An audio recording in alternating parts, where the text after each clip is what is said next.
Apple's earnings, Amazon's losses, new apps galore, and sync iTunes Extra Video to your iDevices. It's Friday, October 26, 2012, and this is iWake. I'm Tim Chaten, and this is what's going on in the Apple world today. Good morning, everyone, and welcome to another edition of iWake. My apologies, I keep saying there's going to be a show on Thursday, but it seems that I always have stuff coming up, and my apologies. Today's show is jam-packed and will most likely be a rather long show, so let's get into it. First up today is Apple's quarterly earnings. They had these earnings reports on Thursday, and lots of great results from Apple. They posted quarterly revenue of $36 billion and quarterly profit of $8.2 billion. These results compare to revenue of last year's $28.3 billion and net profit of $6.6 billion of last year. So big increases there, I would say. Gross margin was 40% compared to 40.3% in the year-ago quarter. So a little bit less gross profit margin there, but they sold a lot more of devices. International sales accounted for 60% of the quarter's revenue. Apple sold 26.9 million iPhones, representing a 58% unit growth over the last year's quarter. Apple sold 14 million iPads, which is a 26% unit increase, I should say, over the year-ago quarter. They sold 4.9 million Macs, a 1% increase. Apple sold 5.3 million iPods, a 19% decline from the year-ago quarter. And Apple's board of directors have declared a cash dividend of $2.65 per share. This will be payable on November 15th, 2012. So there you go. With that said, Tim Cook made this quote that we're very proud to end a fantastic fiscal year with a record September quarter results. We're entering this holiday season with the best iPhone, iPod, Mac, and iPad products ever. And we remain very confident in our new product pipeline. So great news all around. With all of that said, there were some not frequently asked questions, but there were some questions, some Q&A following up from what was done here. First off, the iPad mini. What was the iPad mini designed for? What was it created for? What was all that kind of stuff? So it wasn't created to be a bargain bin basement device. When they set up to build it, they didn't set out to build a small, cheap tablet. This is according to Tim Cook. We set out to build a smaller iPad that offered the full iPad experience. The difference between us and the competition is profound. 35% larger screen than 7-inch tablets, 2 great cameras, faster communications with dual bank Wi-Fi. Fit and finish of our precise enclosure is breathtaking when held in your hands. That's what we've done. The iPad mini has higher costs and gross margin is significantly below our corporate average. Height to the cost curve, but we want to make a large number and we're going to work to try to get that cost down. So basically they're saying this is a more expensive device because it's a better device. It's a usable tablet versus these other 7-inch ones that are unusable, at least to Apple standards. One of the things they try to do is create products that people want to use years after they buy it. That's what the iPad mini is designed to do. It's not supposed to be something you buy and then forget about. It's something you use every day. So besides that, Tim Cook also made notes that comments that Steve made about 7-inch tablets were that we will not make 7-inch tablets, that they don't think they're good products and we will never make one. Difference in real estate size between 7.9 and 7 is 35%. When you look at the usable area, the difference is greater than that, around 50 to 67%. And so there's a big difference, according to Tim Cook, on the usability of a 7.9-inch device versus a 7-inch device. What else was notable during this announcement here, this quarterly earnings? Well, Windows 8 tablets, Surface tablets. Tim Cook hasn't played with one yet, but when they're reading about it, or Tim's reading about it, he's fairly pretty much made the mind up that it's compromised. A confusing product. One of the toughest things you do when you're marketing or making a product is to make hard trade-offs. They've done that with the iPad, and the user experience is incredible. Tim Cook comments that you could design a car that flies and floats, but I don't think you could do those things very well. People look at the iPad and competitive offerings, and they think, or Tim Cook thinks, the iPad is a better choice. So with all that said, Tim Cook also mentioned that they're happy to offer the iPod Touch, iPad 4th generation, iPad mini, and iPad 2, and the customers that want whatever one will buy it. So they're not worried about cannibalizing their sales, as they're going to go to other Apple products that they're happy to sell you. Apple TV-wise, they sold 1.3 million Apple TVs in the quarter, over more than 100% increase. That's over 5 million during this fiscal year. And it's a small business, but still a beloved hobby that they're going to continue to see where it takes them. So those were the big notes about the quarterly earnings. Lots of more to dive into. If you're interested, there is the full out call you can listen to through iTunes and other places as well. Some final notes here is that Apple now has cash of $121.3 billion. Besides that, there were some other earnings reports. The other one to mention is Amazon, which they actually had a loss of $274 million. And this is exactly what happens when you sell devices that make you no profit, and in fact will probably lose you money, as Amazon is doing with their Kindles. AT&T is the other one to note. They have activated 4.7 million iPhones in this quarter, so good news for them. Now, app news. Let's move on to some app news. First up, ScreenFlow 4 is out. If you're into screencasting, things like that, ScreenFlow is a great app. The app currently is for sale on their website, not on the Mac App Store. Version 3 is still there, so it's unknown to me what's going to happen there. The new app is 64-bit, has closed captioning support, nested clips, making it easier to access and edit clips within timelines, things like that. It has chroma key support for green screening. So, according to David Sparks, while I was initially scratching my head about this green screen support in a screencasting app, and feeling with it makes great sense. It's not just a green screen you're looking at, but any custom color. For instance, a solid color on the back of your desktop. What else? Video and audio filters.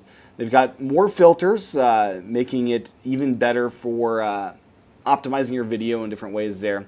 Lots of other refinements for better day-to-day use, and overall a great application. So according to David Sparks, a guy I trust here, ScreenFlow is and probably never has been a hobbyist application. It's a professional level screencasting app without the usual professional level headaches and costs. I've been screencasting for over 5 years now, and sometimes can't believe how far these applications have come. If you want to start screencasting on your Mac, spend $100 on ScreenFlow Floor and you are well on your way. It's $100 and a great app.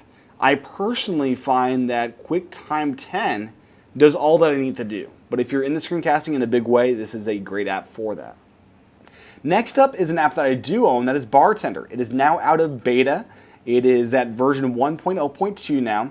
They're incredibly pleased to announce that it's out of beta. They believe this is a fantastic version with some cool additions. Because it's out of beta, there is... Therefore, anyone who does not have a license will be on the 4-week trial, starting from the first launch of this new version. And since they're leaving the beta, the 50% discount available for the licenses ended October 25th. So what is in version 1? Before getting that, what is Bartender? Bartender lets you consolidate all your menu bar icons in your Mac to a single little icon that expands outwards. It's great for people like me on the 11-inch MacBook Air. So in version 1, they've added the ability to rearrange all menu bar items in the Bartender bar. So this includes apps, system icons, anything. They've got new graphics, much better UI and tweaked graphics there. System items not extending for content. In version 1.0.1, items would not extend to show their full content, such as the clock missing part of the time, etc. This is fixed in this release. They've got several other improvements that I don't think are worth spending my time about. But anyways, $15, a great app. Go to just search for Bartender Mac, you'll find it. Great little app that I really do enjoy. It's one of the few non-Mac App Store apps that I actually own and use to this day. Next up, Skype. Skype version 6 is now out. Not a whole lot new for us Mac users. I guess Retina support is the big one if you're on a Retina Mac. Support to open chats in multiple windows. Those are the two big ones for Mac users. For everyone else, we get some basic stuff that I'm not too excited about.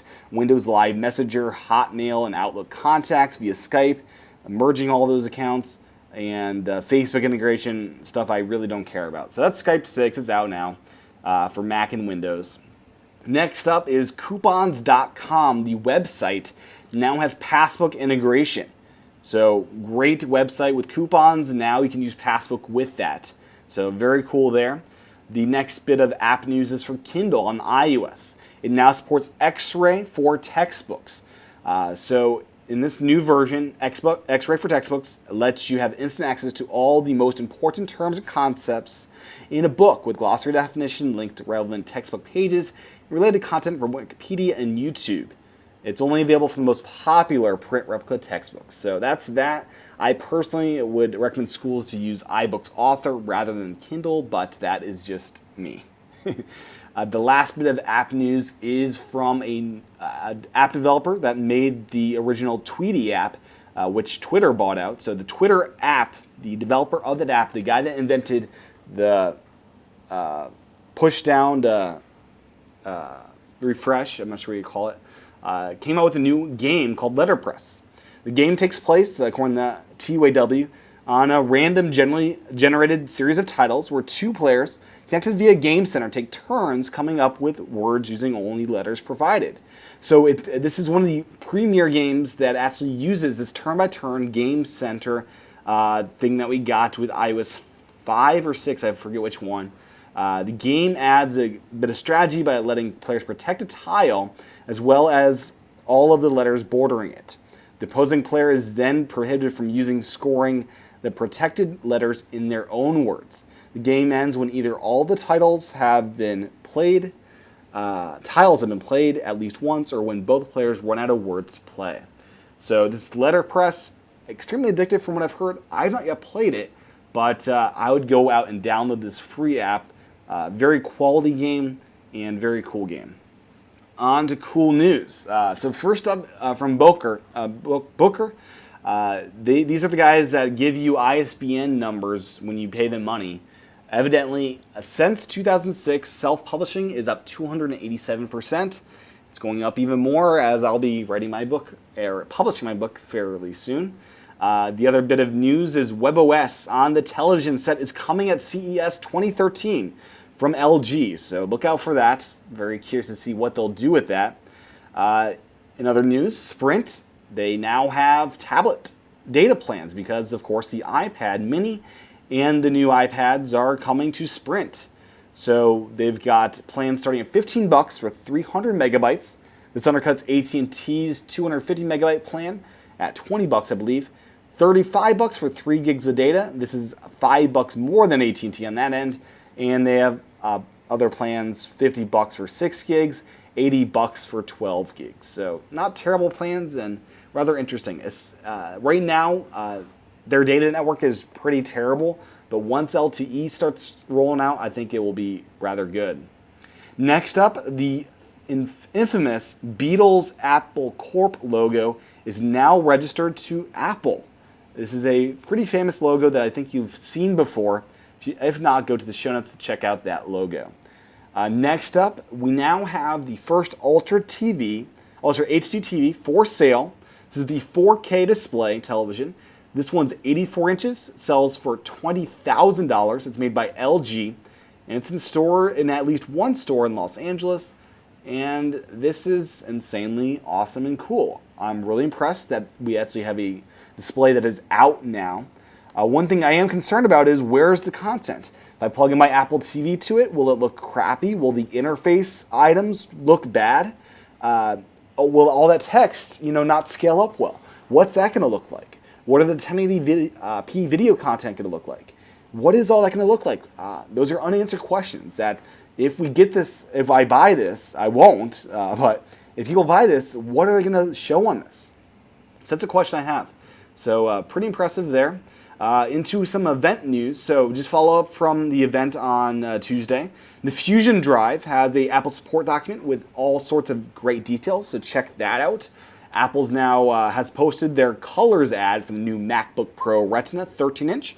That is on their YouTube channel, so check that out. And the final bit of event news is the Mac Mini.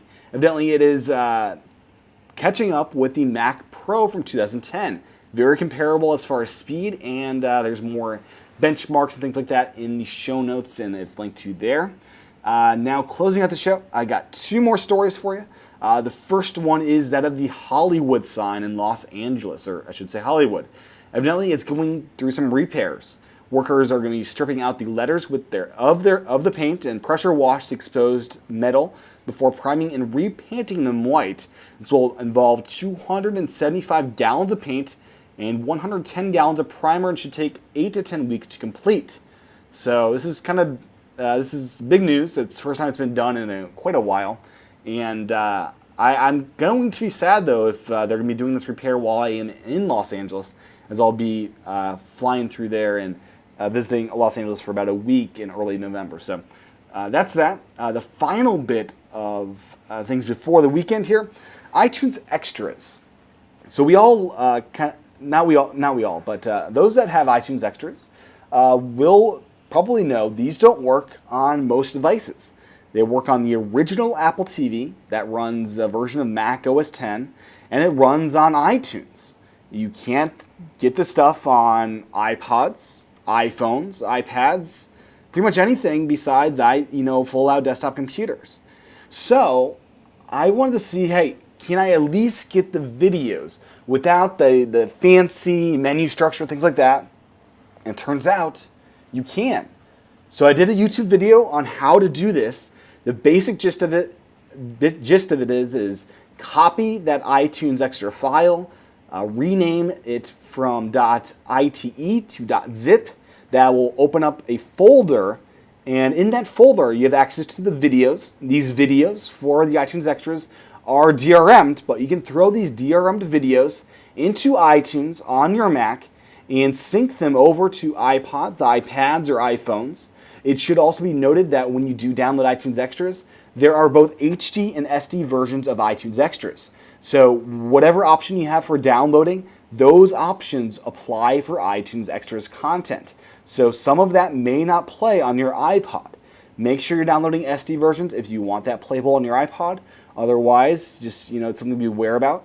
But I do a full-out video on how this is done, and I'm really impressed. And I can now finally get Prometheus, the commentary version, onto my iPad. So I'm very happy about that. And just a little tip I thought I'd throw in there, that all is not lost with iTunes Extras. So nice little loophole there, and not loophole, but nice little trick there. So thank you for tuning in to today's episode of iWake. If you would like to get more iWake, I do this thing called iWake Again on the weekends, and it's $10 a month. It gives you extra shows, one every weekend, and access to the scripts I read from to do this very show you are listening to. So it also provides you a way to pay for this free show that you get no charge. So $10 over at iWakePodcast.com/again to sign up. And big backlog of episodes. You can enjoy the 36 plus episodes I've already done. And that is at iWakePodcast.com/again. So thank you for tuning in to today's show. That is what's going on in the Apple world today. You can find the show notes at iWakePodcast.com. I also do videos over at youtube.com/TCHATEN. And that is where that tutorial will be for iTunes Extras. And with that said, thank you for tuning in to today's episode. I'll talk to everyone on Monday. I will talk to again subscribers tomorrow. So have a great weekend, and I will talk to everyone again real soon. Aloha.